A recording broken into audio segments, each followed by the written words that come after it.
Hey guys, here's a new video. Today's subject, floats. Floating point.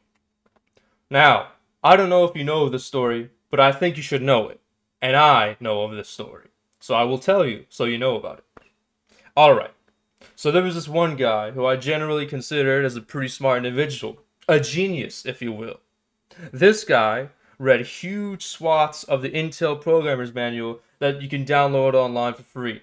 And I'm not talking about the one from 4,000 years ago made for the original 8086. I'm talking about the new ones. The ones that are thousands of pages long and feature all the features that the new, like, Giga Supreme, Xeon, all the bells and whistles they got going on right now. Like let's say the one meant for 11th gen or 10th gen. I don't remember exactly which year it was, but it was only a couple years ago. Anyways, this guy, he says, you know what? I want to make my own operating system. I'm going to make a new 64-bit operating system that takes advantage of the AVX registers in Intel and AMD's x86 CPUs and make sure that the OS never makes use of floating point calculations because floating point is a scam. Everything will be done with those fancy 512-bit registers in fixed point. And for the context, by the way, if you don't know this, with the later x86 CPUs, when you want to do like some special matrix calculations, they got these special registers. They're called like XMM registers or something like that. And yes, there really are, like, depending on the model, 128, 256, or even 512-bit registers you can access. But anyways, when I heard about this, when I heard this from him, I said something like, "Are you dumb? What do you mean floating point is a scam? It's been used by a lot of people since the 1980s. There's gotta be a clear advantage to it if they were using for it back then, paying for co-processors just to make floating point run faster." And, you know, it was a big deal when Intel decided to finally do away with that and said, we're putting the co-processor in our latest and greatest Intel 486 DX. Now, besides all that, well, besides what I just said right now, I didn't really know why floating point mattered. I just saw and read that in the past, for whatever reason, it was a big deal. Integers weren't good enough, especially for people with serious jobs like science and engineering jobs, or even someone who's just trying to design some floor plans for a new house he's going to build, some architect or something, right? Or maybe something more serious like, I don't know, some physicists trying to see what happens when a car crashes into a concrete wall at 100 miles per hour. Down to like a millionth of a Newton. Get as many significant figures as possible. And fixed point's just not good enough for that. I didn't even know why or how floating point numbers are actually calculated or whatever. I just knew they were there and they mattered. That floating point is for decimal numbers. And you need decimal numbers for serious stuff. However, it's been a while now, and I truly do know some very important aspects on why floating point does matter. I won't even need to mention how it's done. I just need to show you its capabilities. But anyways, before we get to that, it does matter a lot. And let's cover the first and most obvious thing, which was part of what I said a bit earlier. First, when Intel integrated the coprocessor, otherwise known as the FPU, into their CPUs, do you think that meant that the calculations were unified and the code was unified? Like the same registers that would hold integer values would be holding decimal values? No! Of course not. In fact, integrated literally means integrated. So when you look at a diagram of an Intel 486 CPU, you should not just be seeing the arithmetic logic unit, you should also be seeing the floating point unit, the coprocessor. This means there are two entirely separate calculators within the 486.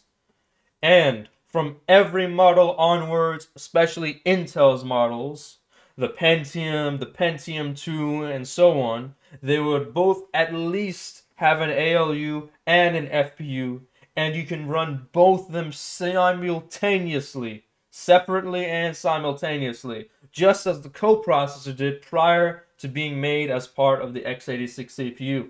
All the code written for the coprocessors still work on today's x86 CPUs. Assembly language written for an FPU, the floating point unit, is called x87 assembly sometimes, if we're talking specifically about the assembly language.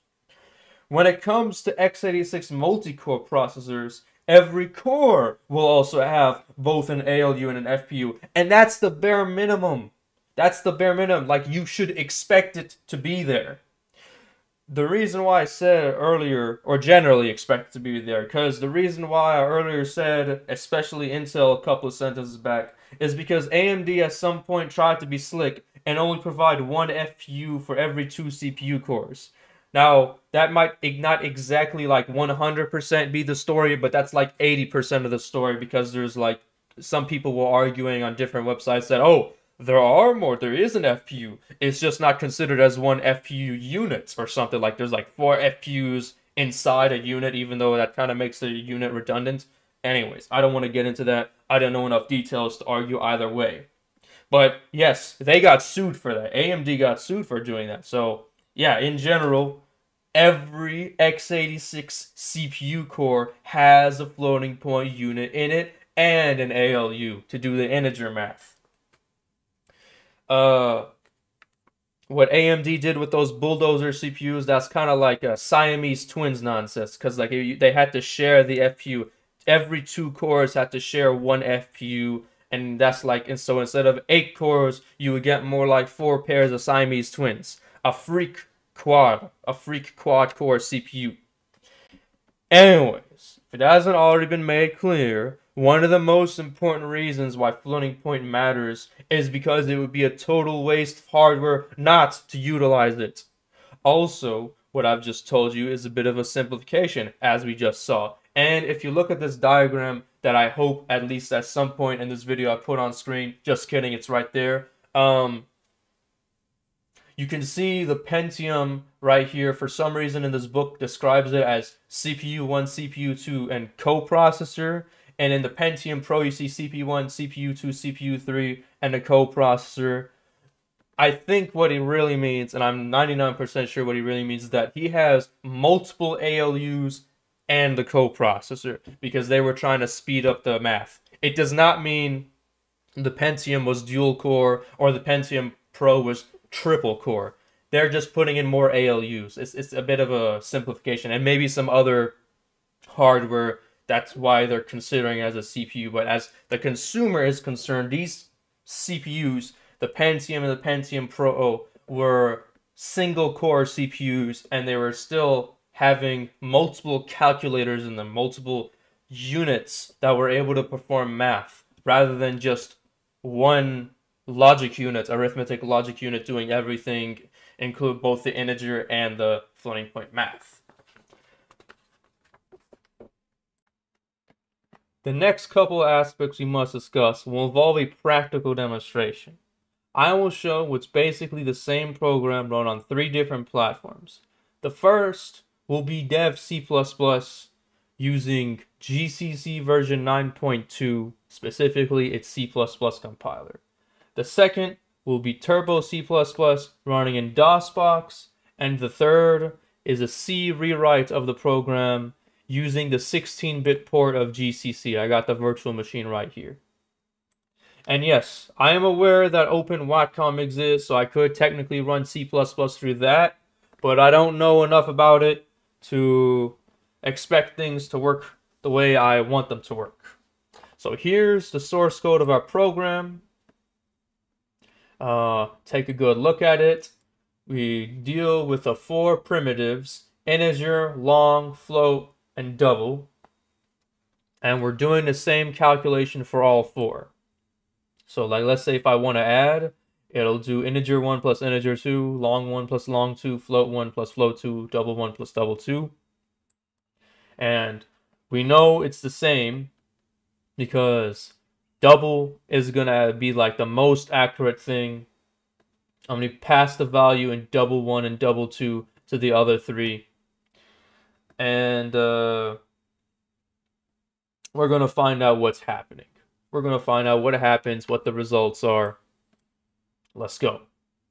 First, let's compile and run the best outcome, the dev C++ one. So I'm going to do something simple. Let's do something like 2.3 and 3.7.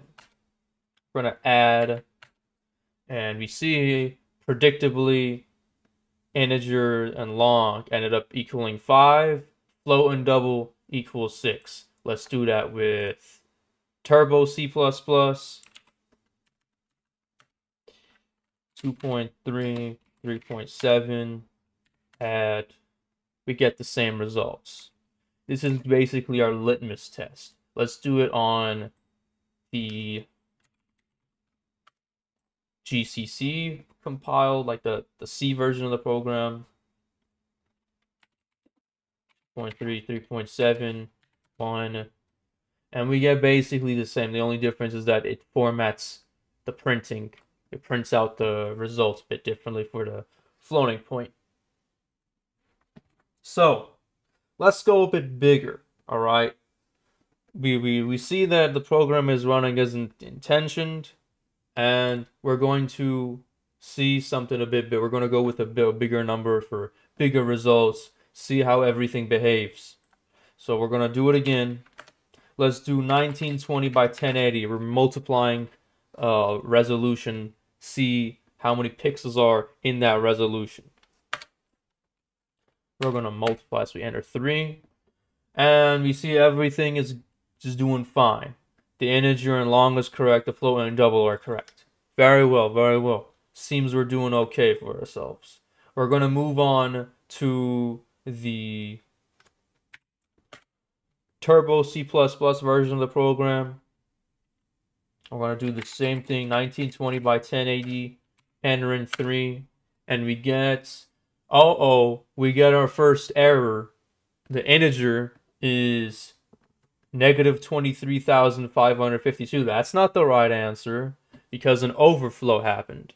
The integer is being stored as a 16-bit integer, and it can't go beyond 65,536. While long is 32-bit and float and double are the same. The float and double are float is 32-bit, double is 64-bit. Now let's go to the GCC version of the program. 1920 by 1080. Gonna multiply. And once again, we get the same error with the integer. So, with that out of the way, let's go even bigger. Let's go with the billions. And we're gonna break this program even more. Okay, so for example, let's do 1, 2, 3, 4, 5, 6, 7, 8, 9, 0, and then 9, 8, 7, 6, 5, 4, 3, 2, 1, 1. We're gonna multiply again. And what do you see? The integer and the long ended up equaling 0, while the float and double are the only ones that are correct. And let's see what happens with the Turbo C++ version of the program. We're going to do it again. 1, 2, 3, 4, 5, 6, 7, 8, 9, 0. 9, 8, 7, 6, 5, 4, 3, 2, 1, 1. Gonna multiply. And once again, the integer and long, they've overflowed, and they're showing up as negative numbers. That's clearly wrong. Let's check out, but the float and double are correct. It's the same result as the one we got in the modern GCC. One last time.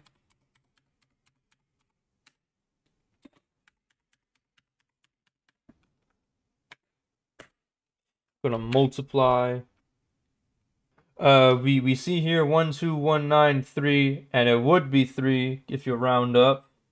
1.21933, 1.21933, 1.2193. You get it. Yeah, get it. Yeah, get it, right?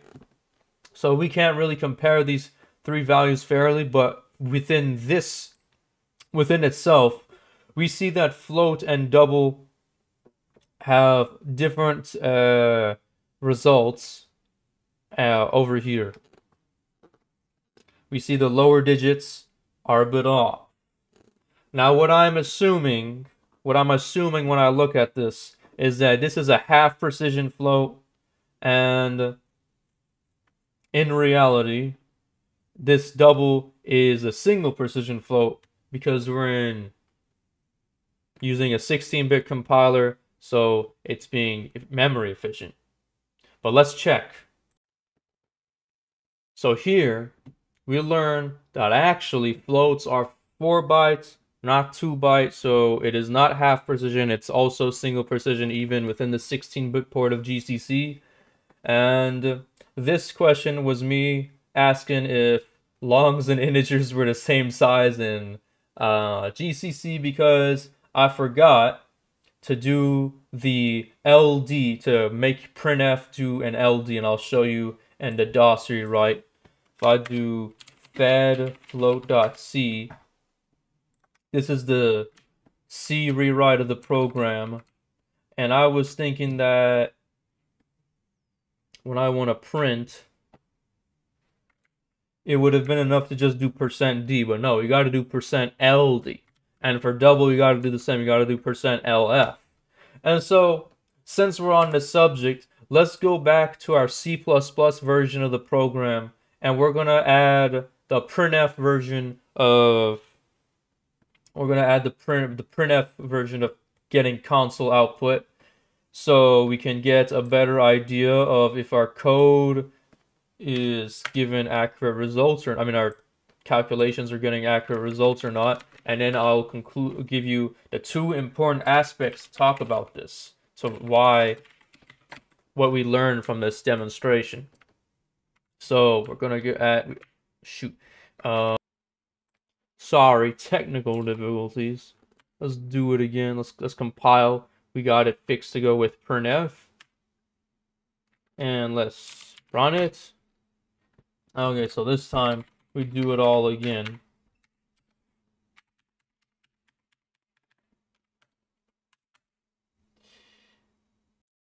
So here we see that between DOSBox and Turbo C++, between Turbo C++ and GCC, we are getting different calculations. Let's try it in Dev C++. Okay, I've got it added in Dev C++ as well. And now let's compile and run.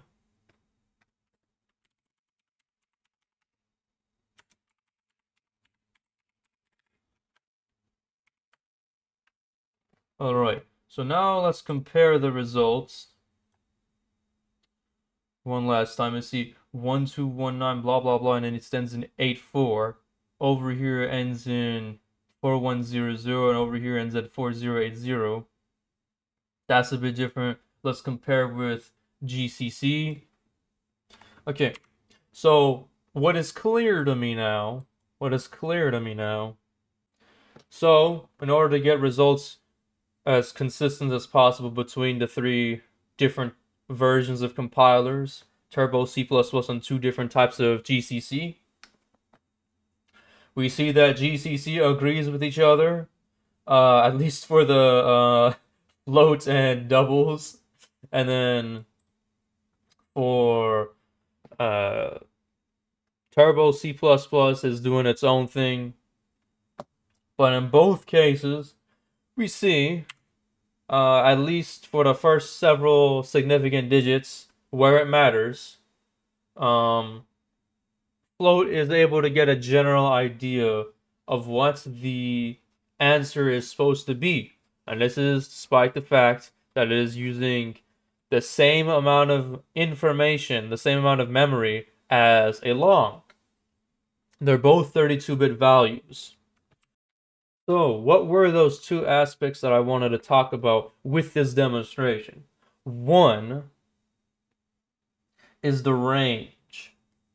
So we saw that a 32-bit float is able to handle bigger numbers way easier than a 32-bit long. And the second aspect is memory efficiency. If you need to deal with big numbers and you don't necessarily care about speed too much, you're just trying to cram in as much information as possible, and you really do need those big numbers, then floating point isn't just good if you have decimal points in your numbers. It's good if you have big numbers at all, and you're not too worried about a bit of margin of error. But as you can see here, even with a number as large as this, there is less than a 0.001% margin of error. And if you need more accuracy, of course, you can just use a double, but that's beyond the point. The range of numbers that a single precision float is able to deal with is anywhere from negative 10 to the power of 38 to 10 to the power of 38. And for a double, it's like to the power 10 to the power of 308. Okay? While a 32-bit long can only go up to like 2,149,000,000 or something like that, and a 64-bit long, so it'd be long integer, is still not nearly as large as it would be for a double. Okay? And besides, if you really need to work with big numbers, well, guess what? There really is a thing in math called significant figures, and if even one of those numbers in your calculations only has like 5 or 6 significant figures, then there's no point in caring about, oh no, floating point doesn't keep the accuracy for the bottom half of the number, like the bottom half of a number as large as this. You only really need 1, 2, 3, 4, 5, and guess what? Float and double, we're getting the same result in this case. They agree with each other up to the first 8 bits, 8 digits. So, with these two things out of the way, the memory efficiency and the ability to hold large numbers, there's a little bit of other things to mention that aren't necessarily aspects, like we're already done with the 3 main reasons, but there's also the thing that it kind of ties to all 3. x87 assembly has access to 80 bits, not just 32 or 64, and that's like at the hardware level. So it's not just making things up. Like, you are able to work with 80-bit values, and with SSE you got 128-bit values and registers for it. And with AVX, you got 512-bit, 256 or 512, depending on what your CPU supports. So, without that all the way, mentioning the hardware, mentioning the differences and capabilities, I think these 3 good reasons should be enough to convince anyone that floating point is like the greatest thing ever. I'm kidding. It's a pretty good thing, right? You should be happy it exists. I wouldn't personally like to do the math in my head, but that's what the computers are for. Integer math definitely is easier to understand, but we got computers so that the computers can handle the hard math. Yeah, but while there are other reasons, I didn't want to make this video take too long to watch, and I hope it's enough to convince you of the reliability and their desirability. Thank you for watching. Hopefully I'll see you on the next video. Goodbye.